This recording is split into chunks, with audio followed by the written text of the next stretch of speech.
Vamos a empezar el algarrobo de leyenda de hoy.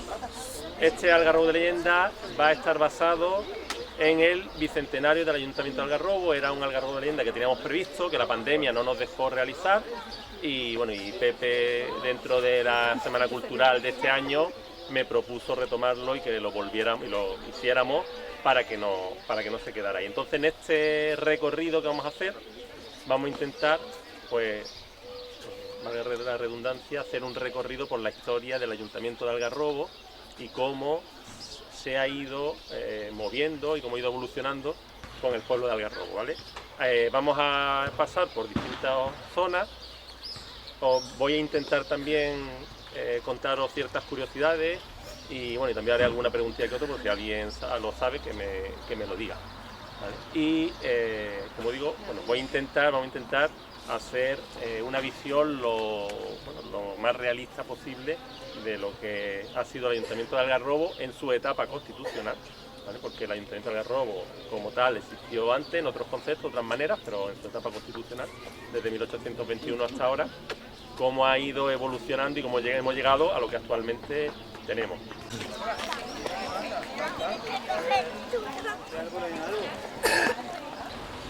Paraba porque mucha gente algunas veces me ha preguntado que de qué época es este puente que tenemos aquí detrás, ¿vale? Antiguamente Algarrobo se entraba por la entrada de la Angustia, donde está la Virgen de la Angustia, era la entrada principal y la comunicación directa con Belén Málaga.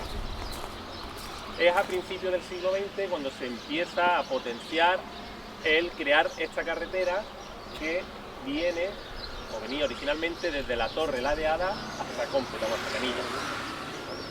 Se empezó a hacer, pero se tardaron casi 20 años en hacer esta carretera porque la orografía era muy mala, no conseguían abrir caminos, tuvieron que hacer explosiones para poder abrir paso por algunas zonas, dejaron el camino prácticamente impracticable, pero es cuando el padre de Enrique Ramos, ministro de la República y vecino de Algarrobo, cuando su padre, Enrique Ramos Rodríguez, es presidente de la Diputación de Málaga, cuando usando sus contactos introduce al camino que une la Torre Ladeada con Canilla dentro de las obras que el Ministerio iba a hacer para hacer carretera, ¿de acuerdo? En 1912, os lo voy a pasar para que lo veáis y lo vayáis pasando si queréis, se recoge en la Gaceta de Madrid, que era el boletín oficial del Estado entonces, se recoge y se cataloga la carretera con una distancia de 20 kilómetros que va, como lo veréis, que pone desde Torre Ladeada, en la carretera Málaga-Almería, a Canillas de Albaida, pasando por Algarrobo y por Cómpeta, ¿vale? Y es en 1914 cuando se recoge la creación del puente que tenemos aquí detrás, ¿vale? Un puente de unos 200 metros que cruza el río Algarrobo, ¿vale? Os lo voy a pasar para que lo veáis. También os comento, por si lo queréis saber, era también muy frecuente que cuando algún municipio hacía algún reconocimiento, alguna estatua en honor a alguien, bueno, en honor a algo, pedían dinero a todos los ayuntamientos de España. Los crowdfunding, esto que hacen hoy día para recaudar dinero y demás, pues ya se hacían entonces, y cada municipio aportaba en función de lo que tenía, daba una cantidad. Entonces, para que lo sepáis, en Cartagena existe una estatua Isaac Peral que se hizo, esa estatua se hizo, lo tengo por aquí apuntado, en 1918, y Algarrobo contribuyó con 5 pesetas, es decir, que parte de esa estatua pertenece al Ayuntamiento de Algarrobo, al pueblo de Algarrobo, que donó 5 pesetas para que se hiciera, ¿vale? También contribuyó a otra escultura que estaba en el Museo del Retiro, pero esa sí se destruyó, la eliminaron durante la Guerra Civil y hoy día no existe, pero también es otro de las estatuas o de los homenajes a los que el Ayuntamiento contribuyó aportando una cantidad de dinero, ¿vale? Pero eso en aquella época era muy frecuente, ¿de acuerdo? De hecho, y para que lo sepáis también, pero creo que nunca se iba a realizar, el Ayuntamiento de Algarrobo aprobó hacer una estatua a Alfonso XII que iba a ir puesta en la costa, pero evidentemente nunca se realizó porque no hay constancia de que existiera, ¿no? Pero se aprobó la realización de aquella estatua cuando falleció Alfonso XII, el pueblo de Algarrobo, en honor a él, iba a hacer una estatua, pero no la llegó a realizar nunca. Vamos hacia el ayuntamiento, ¿vale? Los animales ya hacían por más sano que la de 1812. un día 19 de marzo de 1812, conocido como la festividad de San José. Por eso mucha gente me llama la Pepa. Dicen que mi nacimiento fue muy importante. Lo primero porque yo fui la primera constitución de España. Por lo tanto, soy referente para muchas personas que vinieron después. Además, teniendo en cuenta la época, soy bastante liberal. Por otra parte, mi creación supuso todo un hito histórico en el desarrollo moderno de España. Gracias a mi nacimiento, cambiaron muchas cosas en España que antes no habían sucedido. Por ejemplo, hubo división de poderes, es decir, que el rey ya no tenía el poder absoluto. La soberanía la tenía el pueblo, y las Cortes Generales se preocupaban de que el pueblo estuviera representado y sus necesidades estuviesen cubiertas. Por otra parte, siempre me ha preocupado mantener los derechos como de la libertad de expresión, de la educación o de la propiedad privada. Gracias a mí, a mi nacimiento, tenemos cosas hoy en día que no podríamos soñar que están. Es decir, la Constitución que tenemos ahora mismo vigente, la Constitución de 1978, ha heredado mucho de mí. Y aunque yo solo estuve vigente durante 2 años, ya que en marzo de 1814 el rey Fernando VII me derogó, gracias a mí tenemos muchos derechos. Muchas gracias por escucharme.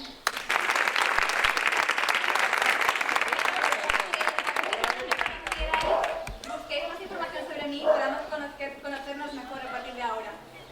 Gracias.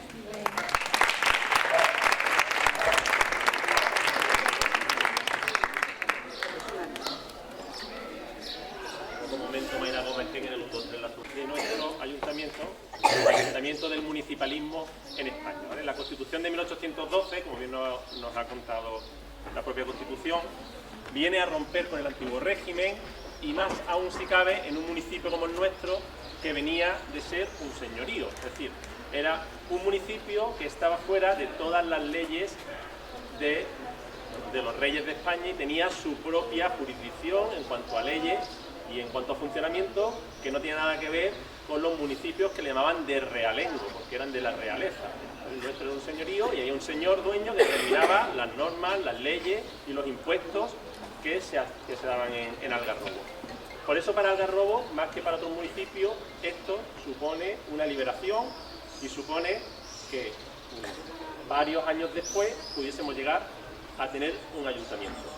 Como ella misma ha explicado, la Constitución está vigente 2 años, Fernando VII vuelve del exilio y deroga la Constitución y durante algunos años vuelve a imponer el absolutismo, pero llega la época del trienio liberal. La Constitución vuelve a estar vigente por 3 años, desde 1820 a 1823.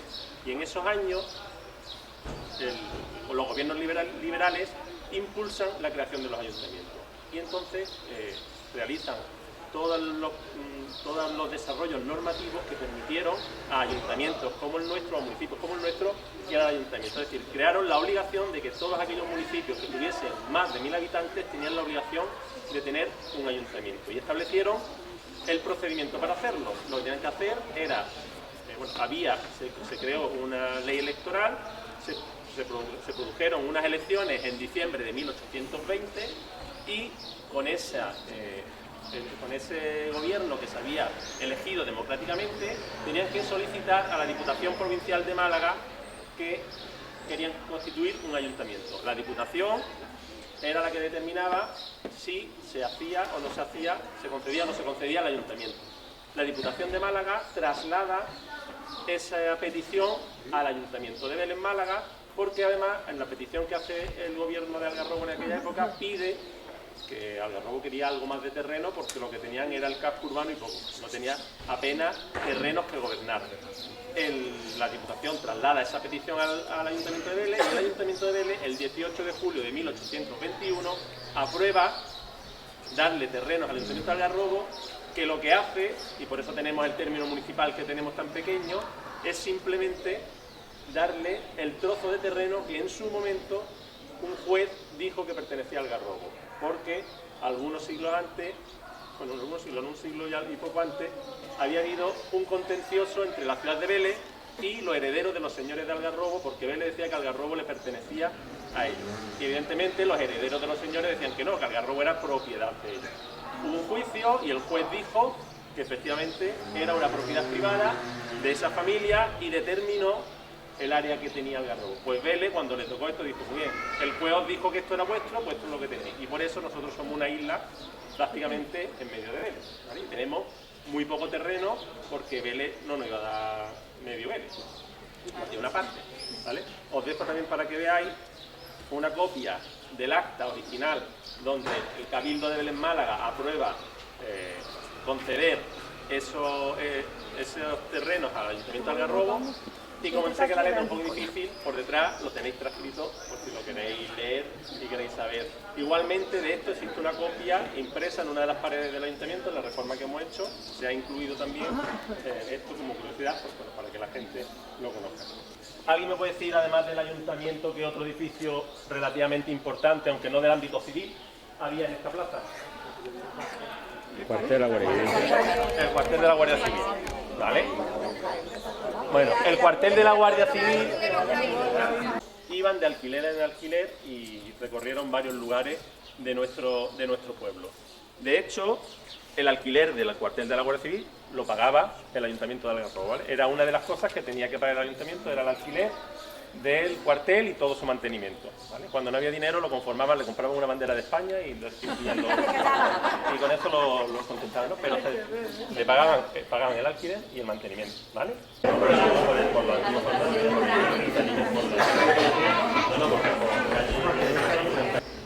Este es el resto de una calle que comunicaba Calle Real, que era esta, con Calle del Medio. Esta calle se llamaba Calle Tajo, y de hecho el nombre lo conservó por lo menos, que aparece en el documento del ayuntamiento, hasta el año 1986. Es decir, cuando se construye esta vivienda, el proyecto de construcción habla de construcción de una vivienda con calle que linda, o sea, que tiene calle Camino Vélez y callejón del Tajo. Había quedado un callejón.